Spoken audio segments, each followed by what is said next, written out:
Your PennDOT secretary went before the Senate Appropriations Committee yesterday. I want to play three sound bites from that hearing. These are all from Senator John Rafferty of Berks County. I'm sure you did, but I want to have our listeners hear them too. I'm getting tired of the rhetoric out of the executive office, and particularly the individual occupying the executive office, about transportation. I took over the Senate Transportation Committee a year before he became governor. I'm well aware of the fact that these problems have been around for decades. It's imperative, as far as I'm concerned, and this is the chairman of transportation talking, that he has to lead. It cannot be, well, I'll leave it to you and see what you guys come up with. This is not going to be school vouchers and privatization where they're still wallowing around in the legislature. I'm to the point now where I don't want any more finger pointing. The next time I hear from the governor, I want him to say, come over, let's sit down and work out some kind of ideas on transportation. Governor, you've been called out. I want to remind everyone that John Rafferty is a Republican and chairman of the Senate Transportation Committee. So what do you say to those comments? I say that the senator has been working on this project a lot longer than I have.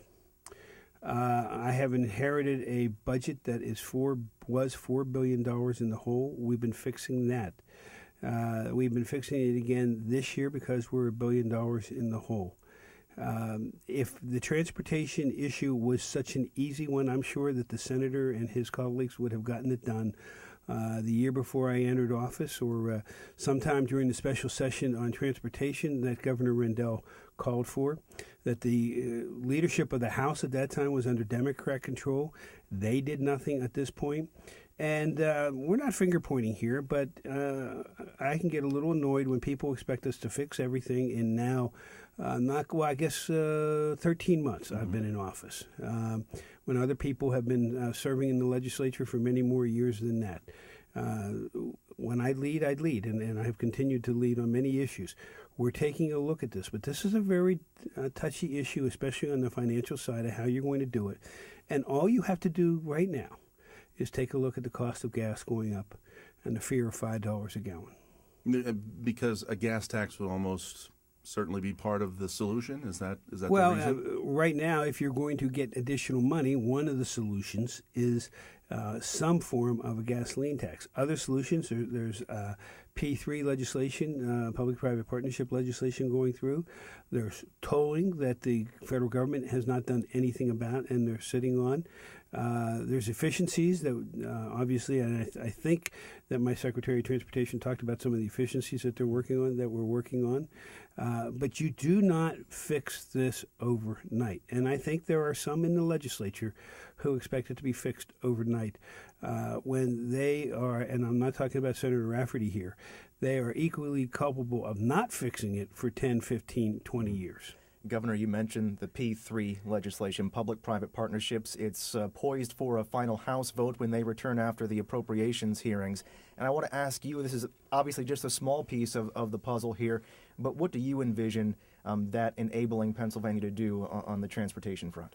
Well, I think on transportation you could do a number of different things with it. For instance, as you see around the Capitol in Washington, going down south in Virginia, hot lane roads being built by private entities that would only be toll roads at certain hours of the day. In order to drive on it, you would have a toll, and that toll basically goes to the private entity who built it, and some to the state.